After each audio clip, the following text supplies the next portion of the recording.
আলহামদুলিল্লাহ আমরা আজ চলে যাবো দলিয়া ভাস্কর এলাইগঞ্জ সাইডগুলোতে দেখাবো আপনাদেরকে। আসলে ইনশাল্লাহ উজিলিয়ার দিকে আপনারা দেখতে পাচ্ছেন হালকা পানি আছে। উজালিয়া জামে মসজিদ, এই রাস্তা এখনো প্রচুর পানি, মাঝে এখনো দেখতে পাচ্ছেন আপনারা পানি আছে, তারপরে সমস্যা নাই, গাড়ি কিন্তু চালানো যাবে। চারিদিকে শুধু জাল মারতেছে আর জাল মারতেছে, মাছও প্রচুর পরিমাণে উঠছে। দৃশ্যগুলো আসলে দেখতে মন করে যায়। এটা উজালিয়া থেকে দলিয়ার দিকে যাওয়ার পর আসলে রাস্তাটা পুরাটা পাকা, তো আসলে বৃষ্টি পানি হলেও কোনো সমস্যা নেই।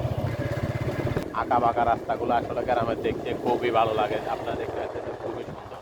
প্রায় এখনই চলে এসেছি দলিয়া, দলিয়া দিকে চলে যাচ্ছি। আপনারা দেখতে পাচ্ছেন এটা পুরাটাই শুকিয়ে গেছে, আসলে এখন পুরাটাই টুকটাক।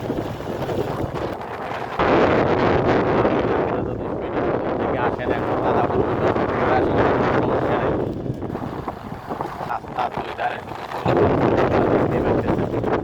মাটি রাস্তাগুলো এখনো পুরাটাই কাঁচা। আপনারা দেখতে পাচ্ছেন এটা ছোট দরিয়া তারালিয়ার ভিতরে এই রাস্তাটা। কাঁচা রাস্তাগুলো আসলে অনেকই কষ্টকর।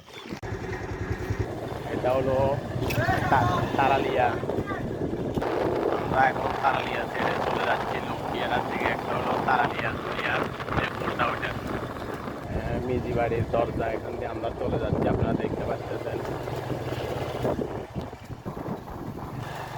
আমরা ইনশাল্লাহ এখন দেখতে পাচ্ছেন দলিয়া ছেড়ে চলে এসেছি লক্ষ্মীয়ারা বাজারে। ইনশাল্লাহ দেখতে পাচ্ছেন এখান দিয়ে হালকা একটু পানি আছে, আর পুরা রোডটায় এখন পুরাটা শুকনা।